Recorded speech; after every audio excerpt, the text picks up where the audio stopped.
not even sure they wanted to.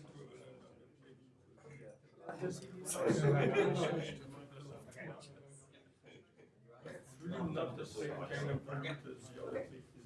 So it's a pleasure to announce James Davenport. James is a name who is almost synonymous with computer algebra. He's done remarkable and seminal work in computation with real algebraic geometry, real algebraic geometry. And he's also done a lot of important administrative things, but I can't begin to enumerate them. But today he's going to tell us about computer algebra and formal proof. Thanks, Jeremy. I feel a bit like the first day I was teaching in Grenoble and got up to lecture. I'd studied a certain amount of French from books and ordered a couple of cups of coffee before, but never actually given a lecture in French. And so I feel a bit like this. I know something about computer algebra. I don't know that much about formal proof. And I'm standing up in front of an audience of formal proof speakers. So I'm very much speaking from the computer algebra point of view. And when I get the formal proof side wrong, please correct me. If you spoke in French, it would probably help. Alors, the family, my family. Yeah, I don't know, yes. Yeah, right. Well, yes. So computer algebra systems, they're large, multi-author, multi-decade systems. That's how formal proof systems. They're often written in a kernel plus library approach, which is superficially similar to theorem provers, but the big difference is for the semantics is in the library. So the kernel is not a trusted kernel. Well, in some sense it's trusted to do what it does. What it does is not complete in the same sense. So the libraries are not verified. The semantics are often informal and indeed they're often changing as well. So, for example, a typical new release of a Mac computer algebra will say it now integrates more functions in terms of my G functions. So the previous answer wasn't correct. Incorrect. It was just incomplete in some sense of completeness. But what I meant is if you thought the previous answer was complete in terms of some class, it's now no longer in that class. It's changed the ground rules. It's changed the ground rules on what your input and output domains are. Because, hey, computer algebra is aimed at applied mathematicians, they just want an answer. They're not so interested in what domain the answer lives in. And it's very much intended for human consumption.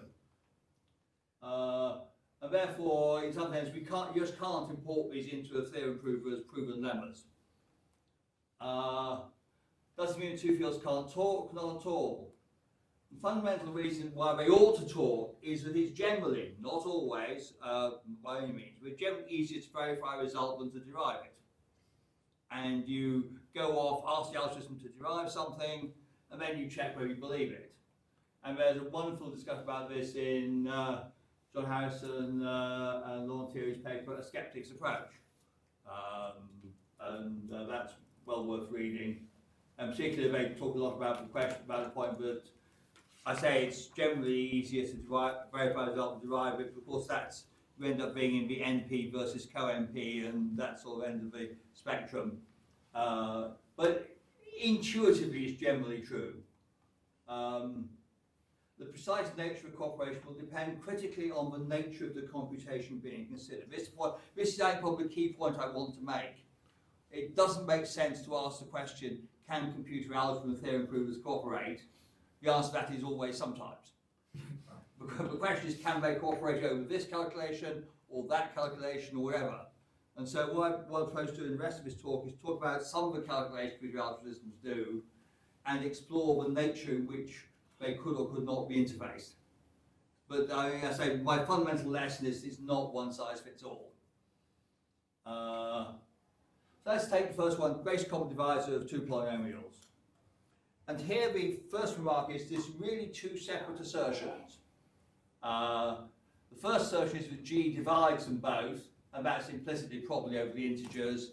We could go off and think about other domains and so on, but I'll stick to integers for simplicity. And the second assertion is any H that divides them also divides G.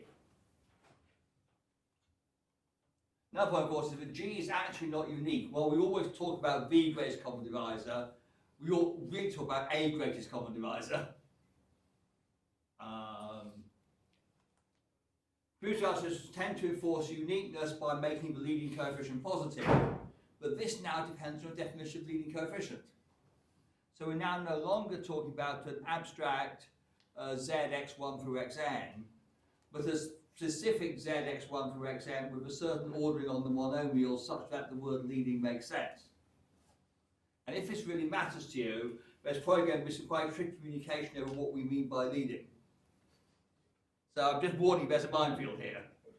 I mean, much time the theorem proofers probably won't care. If they do care, there's a problem. But yeah, there's a minefield here because and indeed, what a system means by leading is can be an extremely tricky question. Maple, for example, internally has two data structures for polynomials.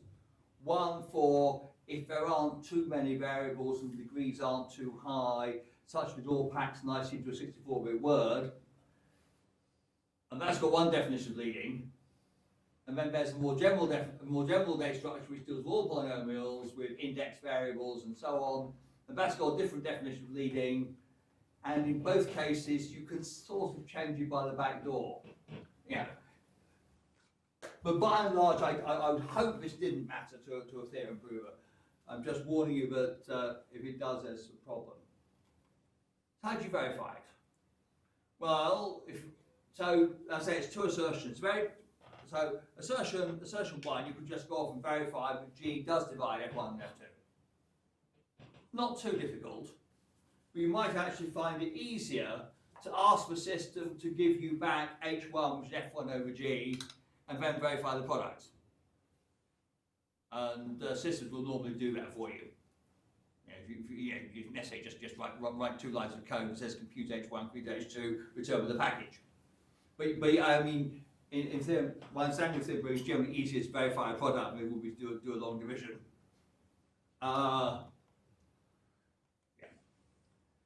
To verify it's the greatest common divisor, internally the system will have computed a prime P and values V2 through Vn such that the polynomials,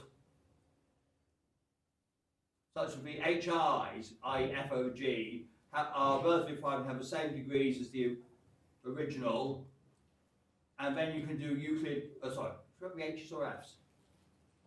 Sorry, actually the F's, not H's, my fault. F1, Fi has the same, relatively prime have the same, no, I do mean H's, yes. The HIs and relatively prime have the same degree as the originals, so that it will cross multiply. And then you can do Euclid in one variable by substituting in P and V2 up to Vn, and you just prove a one-off theorem that says that if polynomials are relatively prime, well, P, they're relatively prime. And that's a one-off theorem. It's not a difficult one. I've not actually proven it myself. This is where the don't speak French comes in. But it should not be a difficult thing to prove, I think. The only trouble is algebra systems don't actually tell you what P and V's they've chosen. They've chosen them, they've done it, but it's currently a secret. I know of no system which you can say, no mainstream PL system which you can say, what is your certificate that this was the GCD? But if you beat up your algebra system provider, they ought to be able to do that for you. It is there. It's just never returned. The alternative thing, which is what Harrison and Terry proposed, is you ask the Bezout coefficients. That's actually easy enough in one variable. You ask the algebra system to tell you capital F1 and capital F2, which will have rational function coefficients now, such that F1 plus F2 F2 equals G, and then that proves that G is the greatest common divisor, because anything that divides F1 and F2 will therefore divide G. That's a method recommended in Harrison, Terry, and so on, and it's pretty obvious.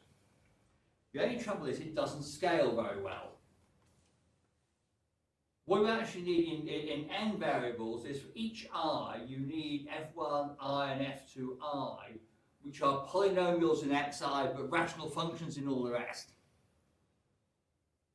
such that you get the right cross multiplication.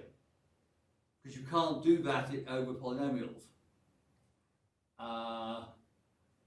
And then once you've done that, you then verify that, and that shows you.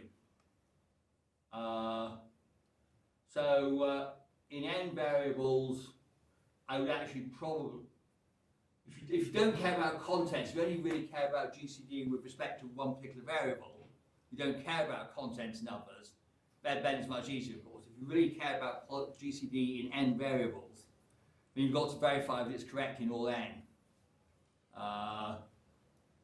which is not so easy.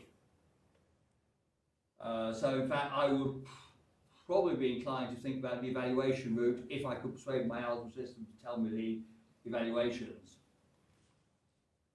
Again, factorization is quite similar. If you assert that if you ask an algebra system to factor f, you actually want the factors and the guarantee that they're irreducible. And if this were to go over the integers, one could move from the domains, but the series is the same. Again, though with the FI are not unique, you could change the signs of any two of them and the product wouldn't matter. The general technique is to make the leading coefficient positive for F2 up to Fn and put all the content, including the sign, into F1. There's a bit of ambiguity if Fi has a content, if F has a content as well. And again, you've now got the question of what do you mean by leading, and also which order the Fi are in, if you really matter. And some algebra systems are non-deterministic here. And if you have two instances of the algebra system and ask them to factor the same polynomial, you won't necessarily get out. You get out the same factors in a mathematical sense. You won't necessarily get them out one for one exactly the same in the same order. Maple used to have that feature. I don't think the current version does. There's actually no guarantee that the future version won't forget to have that problem, that feature, and so on. Because there's no natural, obvious ordering until you decide which is leading, which is the first, and so on. So to verify it is easy. You obviously verify the product, which is easy. Then the question is, how do you know they're irreducible? And here there are essentially three cases. One case is just like the GCD case. It'll have computed a prime P and values v2 up to Vn, such that Fi of v2 up to Vn, taking mod P, are irreducible at the same degrees. And if that's the case, and if you can ask your system what the P and the Vi's are, they know but currently don't tell you, then it's a fairly simple check, typically Cantor's Assenhaus, but because the Fi is irreducible mod P, then the F's have to be, because if the if Fi factored over the integers, it will factor in this thing. That's again a rather simple theorem to prove. It's a one-off theorem. That's possibility one. Possibility two is to have computed PJs and probably the same values, but not necessarily even the same values, such that the factorization of Fi modulo these several PJs are incompatible with the Fi's being reducible. So if Fi's got degree 4, you might say that modulo P1 it factors as a linear and a cubic, modulo P, and those are irreducible. Modulo P2 it factors two quadratics, and those are irreducible. And those two facts are incompatible with factoring over integers. It's got to factor both ways, and it can't because they're incompatible. That's the second thing that can happen, or it's worse than that. Computer algebra should provide, and algebras again don't even tell you which. Sorry, Larry? Are you describing alternative implementations? No, I'm describing alternative. One implementation. I'm trying one implementation, and depending on which, thank you for asking the question, and depending on which F you give it, I see, different outcomes. different outcomes might happen. So, and you don't even know which outcome has happened, typically. But it is algorithm dependent.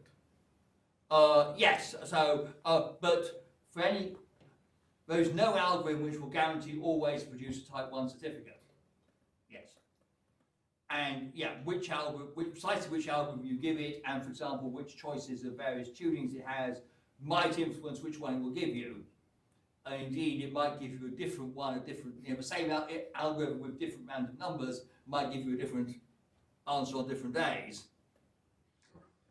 Yes. Do people use concurrent programming in computer algebra systems? Not much at this level. Because it could also be one of the sources of non-determinism, that it suffices that one of the solutions is faster one day and you will... It could be, yes. That could happen. I've not encountered it, but it could happen, yes, certainly, yes. And then in case 2.1, once you know the P and V up to Vn, the Cantor-Zassenhaus algorithm is probably the easiest one to implement in terms of fewest lines of code and fewest prerequisites to prove, and it will tell you that this polynomial is irreducible mod P. In case 2, oops, then you've got the theorem and some fairly messy combinatorics. You've got to reconstruct the fact that 1 plus 3 and 2 plus 2 are incompatible, or some such. So either have a meta theorem or you have some heuristics there. But as I said, it can be worse than that. And the classical example being worse than that is x to the 4th plus 1, which modulo every prime factors into 2 quadratics. So I should put it's irreducible over the integers. But modulo every prime factors into 2 quadratics, sometimes more, but certainly always into 2 quadratics. So you could factor in modulo 1,000,000 primes, and all that data is compatible with being a product of 2 quadratics. That won't tell you it's irreducible. So a usual approach to algebra is you factor in modulo P, you then lift the factors to get a factorization modulo P to the n, where P to the n is large enough that your putative factors have such big coefficients that for God's sake they can't possibly be right, can they? And fortunately there is a theorem here originally due to Landau and revived by Maurice Mignot, which puts precise bounds on this, which are not actually intuitive, the ones you'd expect. It is possible, yeah. I'm wondering about when does root counting work? So if you could somehow count the roots of that and discover that they lay in the complex plane and off the x-axis, that would also show it, wouldn't it? No, it could be 2 quadratics with matching complex pairs. But if the roots were not on the x-axis, then it's not irreducible on the integers, surely. I don't know how general such an... No, I multiply x squared plus 1 by x squared plus 4, roots of plus or minus I and plus or minus 2i. Sorry, I'm not awake enough. Yeah, okay, so if I... Sorry, I didn't mean to throw off your point. No.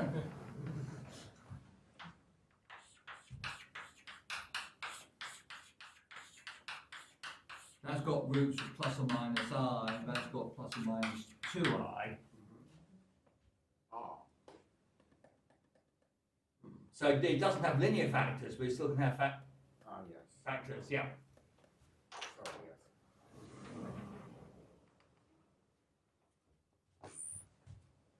It works. Wow. That's the technology I've not seen before.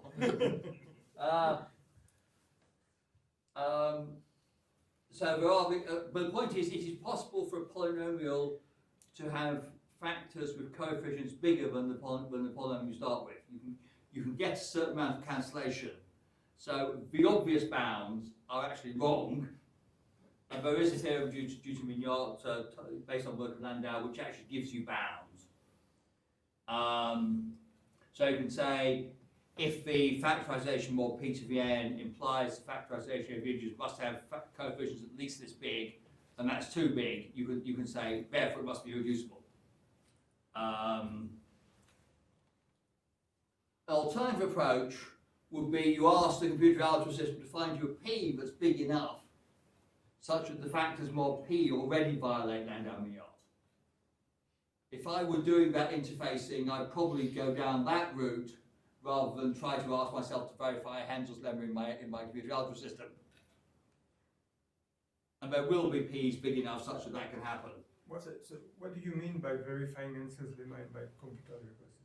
Sorry, what do I mean? What do you mean by verifying Hansel's lemma in my computer algebra system? Because if you wanted to verify in the first option, you'd have to compute factors mod P to the n, use it in your theorem prover to verify the irreducibility. But you said in the theorem. I remember, yeah, You said in the computer. I meant Benson's theorem prover. And Yes. you meant the theorem prover. Yes. Yeah. But that's already been done. I think I heard about somebody who. Okay. Who formalized Hansel's lemma. Yeah. It could be done if it's there. Then that's Eric Partin-Noël, I think, did it. okay. I'll have to look that up. Thank you. So both these tests are complete, so that if your polynomial is irreducible. But yes, yeah. It will work. In computer algebra, we use the P to the n approach because we've already done the work mod P while looking for a quick proof, and factorization mod small p is faster. So in the algebra system world, it's faster to do it modulo small p. Damn, it didn't tell me it was irreducible after going lift, rather than factoring modulo large p. But factoring modulo large p has actually got faster over the years. It will be an engineering trade-off on the theorem prover side, which one to use. I mean, the thing is, sorry to butt in again, surely it's been known for centuries that polynomial is irreducible. But is whatever method it was first used to show it is not a thing that could be used as in an algorithmic form for other polynomials? X to the 4 plus 1. It's been known to be irreducible for a very long time, surely. Yes. But how was it shown before? I mean, that's just presumably 1974. So how was it shown and what method was used, and could that not be used for? It's a cyclotomic polynomial, so it's a very special case. Yes. I see. So you can invoke general theorems also. Yes. For that particular one, yes. But the point. Yes, I should have said thank you, Tom. But although the cyclotomic polynomials are the easy case, and one could reach for theory, Peter Swinnerton Dyer produced an entire family of polynomials this way, which are reducible consistently modulo every prime, but irreducible over the integers, and they're manufactured basically they're manufactured by taking norms of polynomials with lots of different roots in them, square roots, cube, and so on. And the trouble with this is A, they exist, so one has to have a general strategy if one's going to be complete. But B, what's more embarrassing is that if you're trying to handle algebraic numbers, these polynomials crop, and you reduce your problem from algebraic numbers to the integers, these polynomials crop up all the time. So they're rare in theory, but you hit them all the time in practice, which can be embarrassing. So I say you might want different algorithm for the second one, a large prime Berlekamp rather than Cantor's Assenhaus if the prime is big, because Cantor's Assenhaus is linear in P, and large prime Berlekamp is linear. It depends on log P rather than P. Polynomial in log P. But that large prime Berlekamp is not particularly difficult as an algorithm. There's no big import, no big theorem behind it. The real problem is that you would need enough complex analysis to prove the Landau-Mignon bounds, which are, either of these routes, either of these directions, and that I don't know if anyone's implemented. There's a lot in whole 8. Yes. Probably enough in the whole way. But last time I spoke to John Harris, he hadn't actually done this, but he's probably got enough of a toolkit, but it wouldn't be difficult to do if you were John Harrison. I know I wouldn't want to do it. And I just copy what John Harrison does. Right, okay, yes. So moving on, perhaps, indefinite integration. When you type integrated function analysis, you get one of 3 kinds of results. Quite often, on the good news, you get some formula, you get an answer, an F, or you get the same integral echo back, or quite often you get a hybrid, it hands you back F and then another integral. F plus integral of G. And you expect that capital F differentiates a small f, or the capital F plus G, capital F differentiated plus G is small f. And verifying a type 1 result is in principle easy. You differentiate capital F and you check that's equal to little f. But 2 snags in practice. The first goes back to what I said earlier, which is version 17 of my system suddenly integrates in terms of my G functions. So and in order to do so, it's probably decided my G functions are more general, so I won't return the sort of result I did before because that's all a special case of this wonderful new technology. So it suddenly starts returning to you things you've never seen before. We'll change what I've written here. Yes. It may contain constructs that prove it doesn't know, and the new version of the system may contain new constructs the old one didn't use, and so on. And the proof may be unproved for this reason. Or indeed, if not, even if it contains constructs you know, there's no guarantee that it will actually give you something that's syntactically lowercase f when you differentiate it. Harris and Terry have an excellent example with integrating trigonometric functions and differentiating them again, and they needed some middle brow mathematics to prove equality easily. Indeed, it's not unknown to find algebra systems which integrate when you differentiate it, and they refuse to prove that the derivative of the integral is back where you started. It's actually a surprisingly difficult question in practice. The meaning of the type 2 and type 3 results is less clear.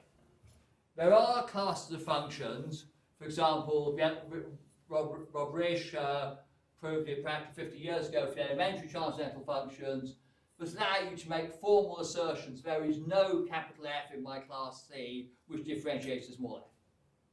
You know, a completeness result.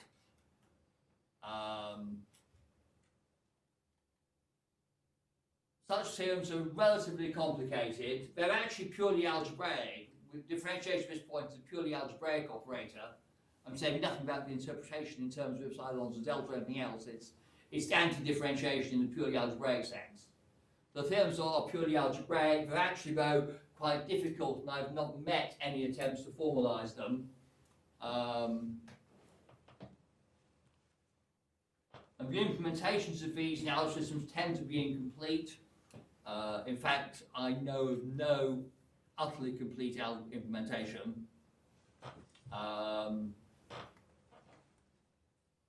And the classes C for which such theorems exist are typically much smaller, so typically just the elementary functions, or the elementary functions with some fairly restricted additions, such as I'll allow you error functions in the answer, but not in the question, and so on. But those classes which we have completeness functions are much smaller than the ones that algorithms actually use in practice. Also, I don't actually know any theorem proof that wants to know that something is not integrable, other than as a exercise, a showing off point. I don't actually know of any big theorem in which Lemma 21 says, and this thing has no elementary integral, therefore. I just don't know of one. So, while a wonderful exercise from the Piaget point of view, I don't think it's actually relevant, thank God. the unintegrability side of it. But of course, one of the reasons we study indefinite integration is to do definite integration. A definite integration, of course, in theory ought to be simple. If you want a definite integral, you take the indefinite integral and you plug in the values. The fundamental theorem of calculus, I'm just quoting from Apostle anywhere, which says, and the trick is, which says capital F dashed, by which point now I do mean the differentiation of analysis. I've suddenly changed from one slide to another. I've changed from dash being a purely formal algebraic operator to being the analytic operator. There's an enormous punning game going on here. F dashed equals F throughout AB. That's a statement, but at every point inside AB, that derivative exists and the two things are equal. So it's no longer an algebraic statement, even though it's about derivatives. And furthermore, we've got to check that the little f is Riemann integral. I don't know of anyone who wants to go off and prove that, but you typically use big theorems to say if it's continuous or if it's this, then it's Riemann integral. Most systems have that theorem formalized. The Well, yeah. theorem, yeah, it is formalized in like Hollight and Yeah. Bell. Yes. But you probably don't have a full. Well, this theorem, yes, the theorem formalised, yes. Well, I'm saying it's a condition about being Riemann integral, but you probably. You need to verify the input conditions. Yeah. In fact, there are two kinds of integral in Isabel, which is very confusing: the gauge integral and the Lebesgue integral. Right. And Okay. you might even have two versions of the theorem. Right. Good. Yeah. The problem is that this. The preconditions are not always satisfied. And obviously, we all know integral of positive function over positive range can't be negative. But if you integrate 1 over x squared, of course, that's minus 1 over x. And therefore, the integral from minus 1 to 1 is therefore minus 2. Of course, that's false because everything blows up badly at x equals 0. Yeah, but the algebra system, the algebra is fine. It's the misapplication of that theorem that got you. Okay, but that's a singularity. More interestingly, if we take this example, the integral of 1 over 2x squared minus 6x plus 5, which is actually an always positive function, is arctan whatever it is. Play the same game. I get 0 minus arctan 2, which is minus 1.1. So again, I've integrated the positive function over positive range, got a negative number. And why is that? The red line with the massive sawtooth in it is the plot of arctan x minus 2 over x minus 1. And that integral, now of course the integral has to be continuous, but that formulaic representation of the integral is not continuous. Essentially, at x equals 1, the argument of the arctan goes through infinity, and arctan has a singularity as infinity. Arctan of plus infinity is plus 5 by 2, arctan of minus infinity is minus 5 by 2. And that singularity of the arctan to infinity is what's showing up here, and the other line, the blue line, is actually the integral simply renormalized. And you've got this reasonably hidden singularity. Now, I was very intrigued by Asia's talk last week, because although I've got this singularity in a more complicated expression, I might have lots of these potential singularities and not know where they are. I know how big they are. So my answer, an answer I get by doing this sort of manipulation to this sort of formula is either right or it's wrong by some multiple of pi. It's not going to be nearly right. I can bound from below the size of my blunder. Which means that Asia's technology wouldn't need to work very hard, you know, to show that the answer I got was if the answer I get is roughly right, it is right, because I bounded my blunder from below. which is an interesting hybrid use I've not really thought about until the organisers, who I should have thanked earlier, very kindly invited me to give this talk, and I listened to Asia's talk and thought about this. But yeah, you know, we as it were, to quote NASA rather than Rumsfeld, our unknowns are known unknowns. We know we know about our potential blunders. So that's in integration. Solutions of differential equations are. I haven't got some slides on this because it's like this, but much messier. So that's it. So I'm curious about what a computer algebra system would typically do as a strategy to evaluate, in order to evaluate this kind of integral from 0 to 2 of this fraction. How Does it do the computation? would it invent this arctan formula because it knows it from some It would invent an arctan formula. Because there are other reasonable strategies to do that. I don't know. I have no idea. It would normally invent an arctan formula. It would normally actually invent arctan 2x minus 3, which is equivalent over the principal range, but doesn't have the same singularity in the same place. So some work says after you do the pure algebra, the indefinite integration, there's then a phase of post-processing where you look at the arctans you've produced and say, should I have better ones? Again, this part is not well documented. That's what I would say. Yes. Yeah. There is a paper that Arthur Norman was pushing a number of years ago by a couple of guys as an approach to indefinite integration that, as far as I could figure out, involved what we used to do in school. That is, you have a giant table of integrals Ah, yes. that you somehow combine. Is that a good method now? And I wonder if that could be somehow put into a theorem. Yes. Al Rich and David Jeffries, rule-based integration. Yeah. Yes. So what that has is, if I write this up, I'll try to put that in the references. Thank you. Rule-based integration. Yes. So they have a largish table of rules. In fact, we did a comparison a few years ago, and their code base plus rule base is actually smaller than the code base for a full algorithm, doing it algorithmically. Of course, they don't have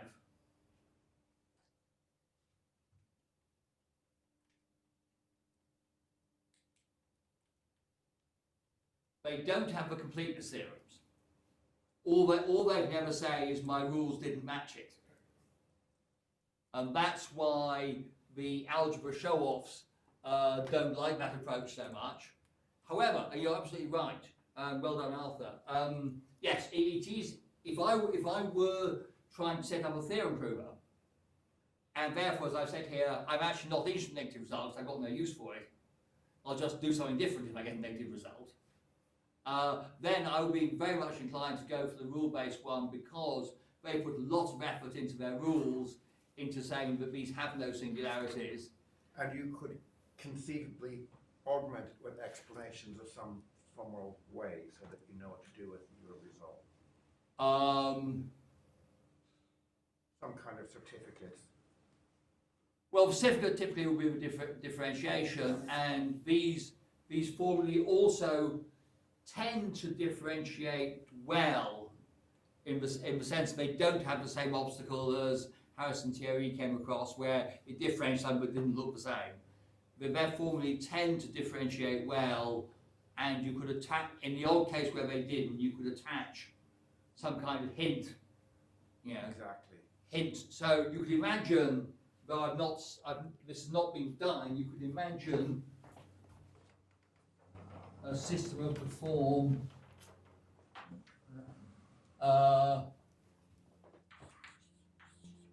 what they have is integrand goes under rule to integral, and that could it be integral hint to verify, and evaluation hints. You know, where I have my singularities and so on. It could even, you could even imagine having some kind of, or hints to certify more generally.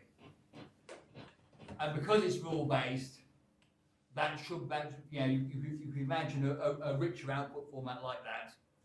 And they pretty much have, they don't have the output in that format, but their workings that justify this table mean that they know that. The eval hints are the hints for evaluating definite integral. Yes, yes. So you do a symbolic integral, and then you say, watch out here, singularity. Yes, and equally, but more importantly, you can prove I have no singularities this way. Or, yeah, here's proof I have no singularity in the positive axis or something. And typically, let me say quite often when I try and quantify it, you know, there are some fairly simple tricks which will prove that things don't have singularities. And That looks terrific. so that's Al Rich and David Jeffrey, and yeah, I'll make sure I put that in the write-up. Yes, but yeah, Arthur's quite right here as always. James, Yes. I have a historical question, but I think you probably can confirm it. Didn't Maxima, initial version of Maxima had a table like this? No, that was the precursor of Maxima. I see. Um, And then they abandoned it. Slagle Saint. I This see. is 1963 or something. Yeah. I see. And then Joel Maxima came along, and being Joel, his opposite of Saint was called Sin, the symbolic integrator. Yes. Yes. But yeah, so yeah, there's very much been sort of full circle here. So systems like Maple. Actually, I went to a talk, was never written up, but I think I've got my lecture notes, so I'll try to remember to include those. Maple's definite integrator has a whole bunch of rules, and essentially indefinite integration is the solution of last resort for Maple's definite integrator. Because rules tend to be better behaved for numerical evaluation. When was that time? I'm sure I've heard that talk, and I've got some notes somewhere. I'll try. Thank you for that. Yes, but yeah. Indeed, indeed, the general point that indefinite integration may well not be the right way to do definite integration, or at least indefinite integration the algorithmic way, the complete results and so on. If actually you're asking yourself, what would my definite integral be, then the question of whether the indefinite integral might or might not exist in the closed form formula is also relevant.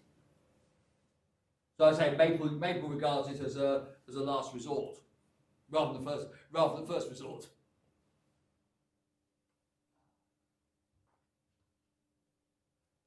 And differential equations, it's the same but more so, and indeed integration involving exponentials actually reverts to differential equations. The two have a mutually recursive structure. It's not that differential equations are strictly above integration. There's mutually recursive structure here, and very much the global lessons are the same. Even if you've got a formula, you've got no guarantee about its singularities and so on. And except in the cases and there are some completeness results of the same form. And again, I would ask you, do you actually care? But there are completeness results in this area. Let me look briefly at polynomial equation solving in many variables. So to solve whether the FIs are 0, or to know what the solutions are, the general technique is to impute a Grödner base. These can be computed in theorem proving. Eve was telling me that Buchberger gave Coquelin a challenge. The challenge was during one of these meetings between computer algebra and theorem proving. Yes. But I was not there. Ah, right. Laurent knows more about it. Yeah. It was a challenge. He was saying it's not possible to formalize by algorithms. Really? I see. Yeah. I thought that they have done that in their theorem system. Oh yeah, but later. I mean, I this see, was okay, the- okay. It was before he was interested in theorema. Yes. Oh, this is a long time ago, you're saying. Yeah. I see. And even then, I'm not convinced that the theorema implementation, because reading that paper, which you very kindly pointed me at, the hard part in proving hard part of Buchberger's algorithm was actually proving termination, Yes, the Dixon. which relies on Dixon's lemma. Right. And last time I looked at theorem, which was a few years ago, Dixon's lemma was an axiom. Right. Ah, Right. Yes. Yeah. Yes. So a point is that I read a paper recently which also used Dixon's lemma as a reference. the point is it can be done. However, in terms of the amount of computation required, you probably wouldn't actually want to use your theorem prover for doing it. So what you probably want to do is outsource it and verify the results, rather than actually do it, if the problem's non-trivial. Oops, okay. So computer algebra claims that the GI are a Grosvenor base for the FI. The first thing you have to do is verify that the GI are a Grosvenor base. And that means verifying that each GI reduces under all the others to 0. Reduction per se is relatively easy to implement, and the theorem is relatively low key. Because the hard part of the Coquelin-Person paper was proving termination, and because the algebra system has given you a result, it has terminated. So this is no longer a question. Yeah. The second thing is to check that all the FI reduced to 0.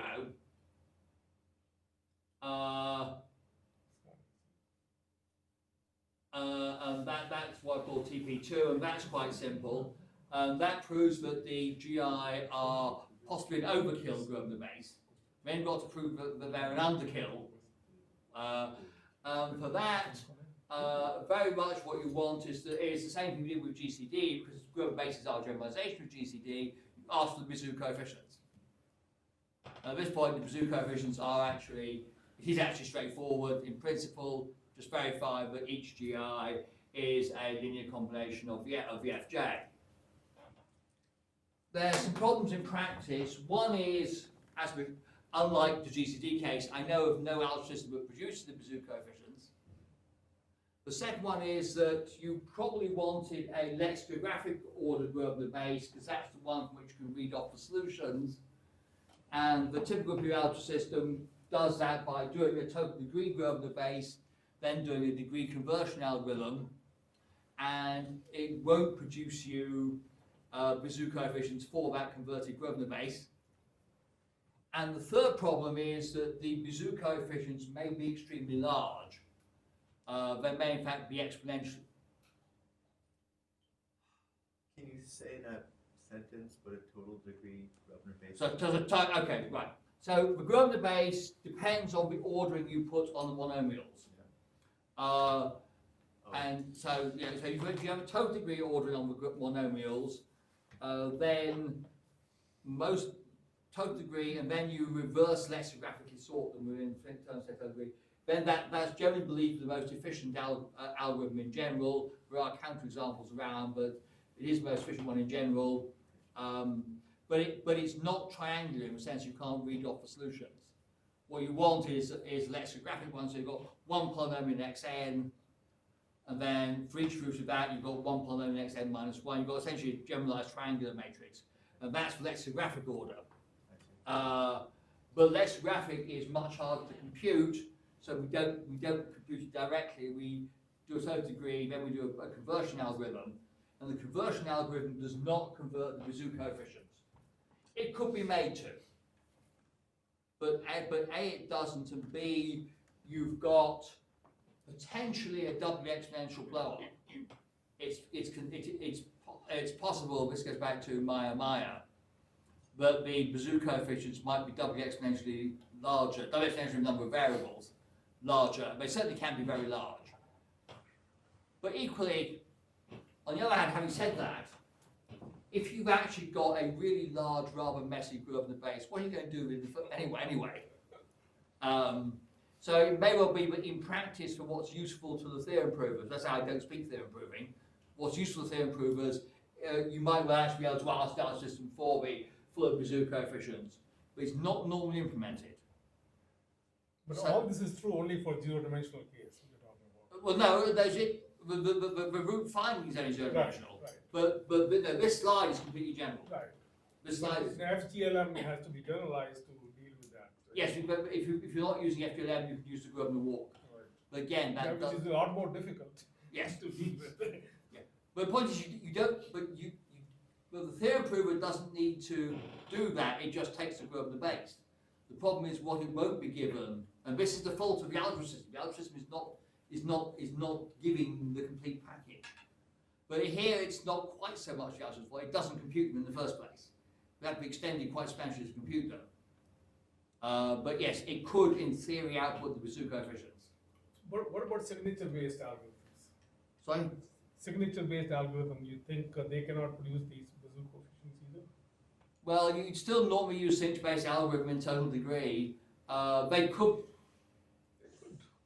Because they're mostly all linear algebra computation going on, so they should be able to pick up. Yes, but you have to get Bezout, you have to go back through do the backward chaining, Right. or you get a straight line program for them. But then how would the theorem prover handle that? I think Straight line programs, theorem provers have to handle if they want to do computer algebra. Yeah. But as I say, if that, you know, what use would a very large group of the base be to a theorem prover? It might be very useful, I don't know. But I find hard Large to. is very large. I mean, it's saying it's a three-dimensional ideal, and I've got 7 polynomials in x3, x2, x1, 10 polynomials in x4, x3, x2, x1. If the user doesn't have to see it, I mean, if it could be processed by something. Yeah, but just work out what would you want to get out of it. But If you can get a triangular structure using lexicographic order, it might be useful, or especially the least polynomial in every variable, yes, which you can get using characteristic set construction. yes. Yeah, I cannot envisage views. So it doesn't mean there aren't any. Far from it. Well, they're certainly efficient enough to digest such a thing if there's a particular algorithm that one could perform on it to check, to verify one of these things you want to verify. Yeah. So I mean, what I take back from this is that we, the algebra community, ought to work out how to produce the certificates. We haven't really done that. We know they are. The Bezout coefficients may be very large, but you only need to prove that it's in the ideal, so you could do it piecewise. So you could give constructions of various elements in the ideals that end up giving you the GIs. You don't have to multiply everything out to get the coefficients. Presumably, if the coefficients are very large and the result very small, then there are lots of cancellations happening. Yeah. We did this experiment for geometry. For geometry, you can encode geometry in Gronder bases, and we had a certificate, and most of the certificates we could send them to Coq, and there was no problem. But you're talking about degree 2 polynomials all the time. Yes. Yeah, But the Gronder basis can be Right. because it depends on the number of points. Right. So. yes. Right. So what happens over R? Well, if you go to R, you have to allow inequality less than or equal to, and so on. The algorithm method of choice has been cylindrical algebraic decomposition, where you decompose Rn into connected regions, on each of which all polynomials are sign invariant, and furthermore you insist on this cylindristic constraint that says that the projection of Ci and Cj onto the first k coordinates either equal or disjoint, either in the same cylinder or they're in different cylinders. Then the problem is reduced to inspecting one sample point per region because the regions are sign invariant. And that's the genius of the thing. What looked like Rn is now a finite number of points.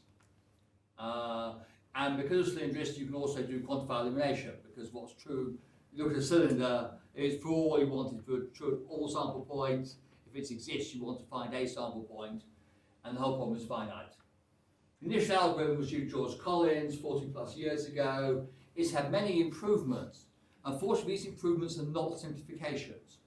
Almost every improvement ends up importing more topology, which, you know, they're not, it's more topology in the proof. I don't know of any very algebraic proofs of correctness. And you might well actually want to implement it within a theorem proof. Of course, Ashley is here who's done that. So she knows far more than I do, so I'll pass on the next slide rapidly. There are alternative methods that are coming out. So one solution is due to Davenport, Mark Maz, which has been around for several years, but the best write-up is most recent, which is that you, in computer algebra, you decompose Cn cylindrically, and Cn is much easier because Cn consists of points and the rest. You don't have a question of the bit, that bit which is between this and that, because between doesn't exist. Then a theorem prover should be able to verify that. It's not been written up. There's no equivalent of the Bezout coefficients method written up, but I don't think that would be very hard to do. Then there's the step that Chamber Mark called make semi-algebraic, which says let's take the decomposition of Cn and write it over Rn. I think you'd have to do that currently in the theorem prover, but this has not been explored. The alternative solution is via comprehensive Grosvenor bases, which is an idea that goes back to Volker Weispenning and Deepak. I think you're pretty much contemporary with that, where rather than just saying I've got a Grosvenor base, you say it's comprehensive in the sense that if I specialize any of the parameters, it's still the right thing. Whereas if you just had a Grosvenor base and you specialize the parameters, the computation of Grosvenor base might have gone through a naught over naught. And the comprehensive Grosvenor base won't have done that. That's a very short, very simple introduction to a slightly more complicated concept. And then, so that gives you the solutions over Cn and all specializations, which is the important point. And then you've still got the question of writing that over Rx. So you could build a CGB in a computer algebra system. You could verify that, and you had a paper recently, Deepak, which talks about this, I think. Wenda, I think. It's about the CAD, it's not right. Okay. Whatever it was, I've Wenda looked. did all the work. Right. Yes. Well, in that case, yes. Again, I'm impressed people know more than I am, and also because there is a CAD system based on that by the Japanese, at least, which I've not been able to get to work. So I've run out of time. So it's a very good time to shut up. Thank you. What does CM stand for? The CM16? Changbo Chen and Mark Moreno Mazza. It's in the references, yeah. Thank you.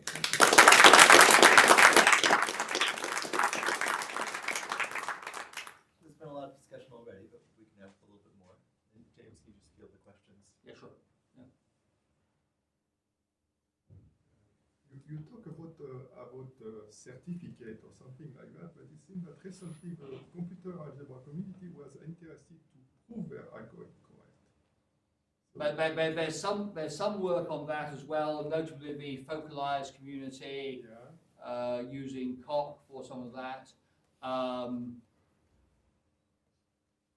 And that would, yes, so if you had a verified, it's quite a lot of work. I mean, I haven't, to be perhaps it's being unkind of me, but they haven't got very far down the tree of computer algebra in improving it. On the other hand, if you had what I've talked about, when I talk about certificates for example, Bezout coefficients and so on, verifying these certificates still requires you to do algebra, but it's rather lesser algebra, lesser in the sense of less code than the construction of the problem. So you could imagine verifying your certificates in a verified computer algebra system, which might be more efficient than verifying them directly in COC or something. Yeah, but for example, when I started my work, I thought that this phase of checking certificate was transitory, but ultimately the computer algebra system will be certified. And it seemed that we didn't make much progress in 20 years. We've made some. I mean, in fact, the focalized guys have gotten some way. They've gotten to the point where they could check these, but for example, they would need a proof of determination of whether the bases. So who are these people you say? Thérèse Ardin, Renaud Riobou, group in Paris, around a system called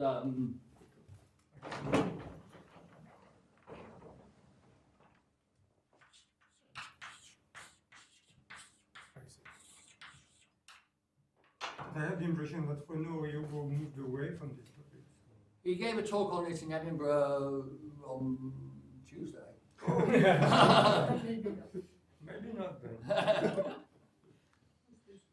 It's a very pragmatic question. So you've convinced me, at least, that there's a lot of interesting and useful information that could be mined from the internal computations. Exactly, yes. But if you go to a computer algebra developer, I mean, it takes, if you say, look, I want this feature, well, somebody's got to write it and test it and debug it and maintain it, and then document it, and then there's work involved. And for them, there isn't really a lot of, and you're saying, I want it because I want to play with this in my theorem prover. I mean, it's not, we're a very small user base for computer algebra, so there isn't much incentive. So my question is, pragmatically speaking, how can we get this to happen? Do we really have to, hack computer algebra systems ourselves? Do we have to beg and wheedle and coax computer algebra people? How do we go about it? Well, Trevor, you very kindly said we introduced me that I've done a lot of administrative work. One of the things I do is I chair the European research project on symbolic computation and satisfiability checking. And so satisfiability checking people are starting to want proofs. So the SAT contest used to just be happy with unsat, now they want an unsat proof. SMT is moving that way. SMT quite often ends up calling computer algebra to do the theory, so there is some demand that way. Maple is in this European project. Yeah. Okay. So top down. I think, yeah. And while, as you say, there might be a small community for computer algebra, the marketplace of computer algebra is not that enormous in the first place. So, they certainly see SMT as being a way of increasing the computer algebra market. But if you look at the commercial market, there is a commercial market for computer algebra systems. Yeah. I don't think there is a commercial market yet for theorem provers. So that's a way of comparing the sizes of communities. If you look at Mathematica, they probably have 10 times the developers that we have all combined on theorem provers. This is true, but most of Maybe even more. But most mathematical developers are not developing mathematics. They're mostly on the user interface and so on. And I'm not sure I agree with your assertion. I mean, I'm a happy computer science professor in the sense that several times a month I trust my life to the work of my former students. I do so happily, because my former students program the National Air Traffic Control System, the signalling system on the railways I go on, and so on. So you're talking about computer algebra specialists? No, I'm talking about my students in general. But my students are doing that in a company based in Bath, which does safety critical software, and which uses theorem proving in SMT, and quite a lot of bit blasting and so on. I'm not saying it's a hive of high tech, but they are using some SMT at least, combined with bit blasting, and certainly using Yeah, but So- in a sense, when compared to the SMT, the SMT family, we're also Puritans in some way. So we go so far away that even the people who do high efficiency theorem proving, automatic theorem proving, they don't produce certificates either for use by the interactive theorem proving community. And they don't have the right incentives for that. Well, they do, but it's more. Not Well, that the, much. the commercial people I'm talking about, if they need to prove it by hand, they think they failed. Yeah, they would be very likely the case that everything verifies automatically. And in practice, so the current version of the National Air Traffic System has 190,000 verification conditions. And I think the last time I spoke to their chief engineer, it was just under 200 manual proof, or manually assisted, 200 manual interventions, let's say, in 190,000. And as far as he's concerned, that's 200 too many, but it's, yeah, he can live with it. But maybe we're switching the initial question. Yeah. That is. But Are there I enough think, incentives for? I think there could be. I'm not saying there will be. There could be. It depends on where a certificate is. I mean, I suspect persuading the GCD and the factorization algorithms to export them is relatively simple. Okay. Quite how one would do that in terms of programming constructs is probably a bigger problem than actually doing it. So what should your programming construct be? Should there be a side variable with a certificate in it and so on? The group of the base one is harder philosophically, because that would require doing serious computation rather than just returning something you've got buried in your guts and couldn't be bothered to return before. So two more quick questions and then yes. Okay, I wondered whether, I've sometimes characterized the two communities in the following way, that for theorem proving, we regard soundness as the most important thing, and we totally freak out if there's any hint of an unsoundness. Whereas for computer algebra, because the answer is meant to be delivered to a human being, and there is some expectation that the human being will actually realize if there's something wrong with the answer. So, so is that actually a fair thing to say? It's relatively fair, yes. Okay. Yeah. So the thing is, even if someone had said, we have verified the whole of Mathematica in Coq tomorrow, there is still the question of, but it's 2 million lines of C, and even plus, let's say Isabella's then communicating with Mathematica, you might still worry about the interface between the two. So I think the certificate approach maybe will be with us for quite some time. Yeah, because I just want to comment that because I'm trying to verify in computer algebra algorithm in Isabel, and I think I fully agree with this certificate approach, because I believe that if we want to formally verify a sufficiently efficient computer algebra procedure, currently in theorem prover it would be infeasible, because it simply involves too much proofs.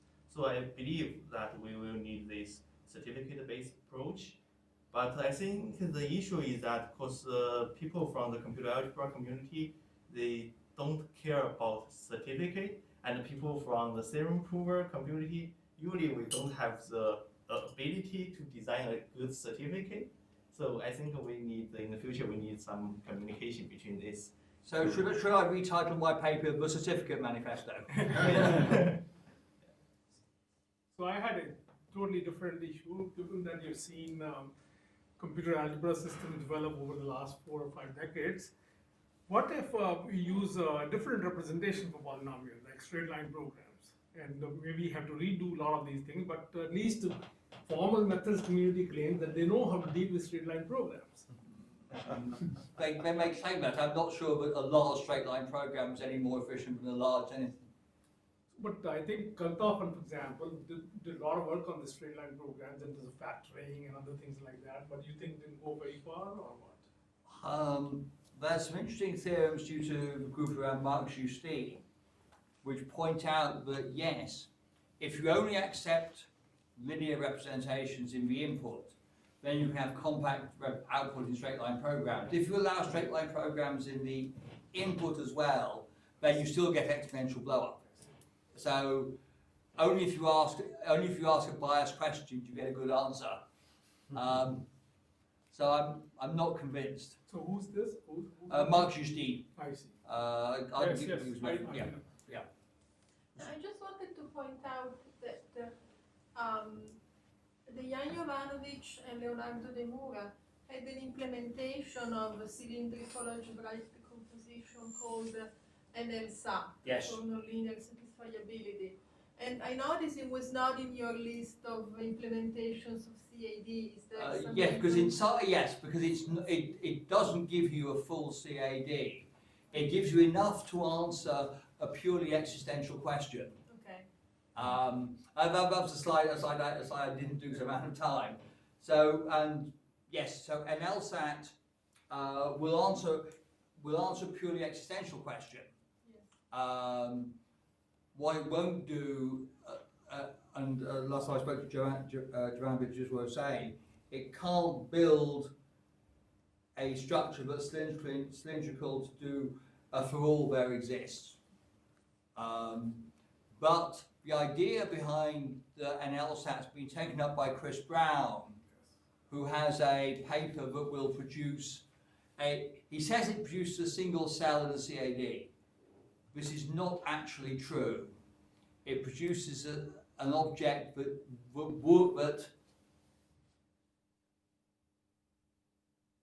would be a union of cells, all of which have a common sign invariance property in a CAD. But there is scope, I believe, and Chris is speaking at the European Network next weekend, there's scope to extend that to produce a system that's more powerful than the NLSAT, but still based on the same idea that I will look for a single cell rather than try to decompose the whole of Rn. Because satisfiability checking wants a solution. It doesn't generally, I mean, we all know that sharp SAT is harder than SAT. Well, we're all NP complete, but yeah, sharp nevertheless typically is harder than SAT in informal sense. And producing all solutions is very often not what people want. Yes, a CAD will do that. I have a sledgehammer, so I will use it. And yes, Chris Brown says his idea is inspired by an LSAT. Yes. Yeah. I think there was an extension also by somebody from Max Planck Institute, Madec, somebody. Mark Costa. Yes. Yes. Thomas Storm student. Yes. I think this discussion could go on for quite a long time. Yes, it's a wonderful discussion. So let's thank James again for a wonderful. Let's keep talking over lunch.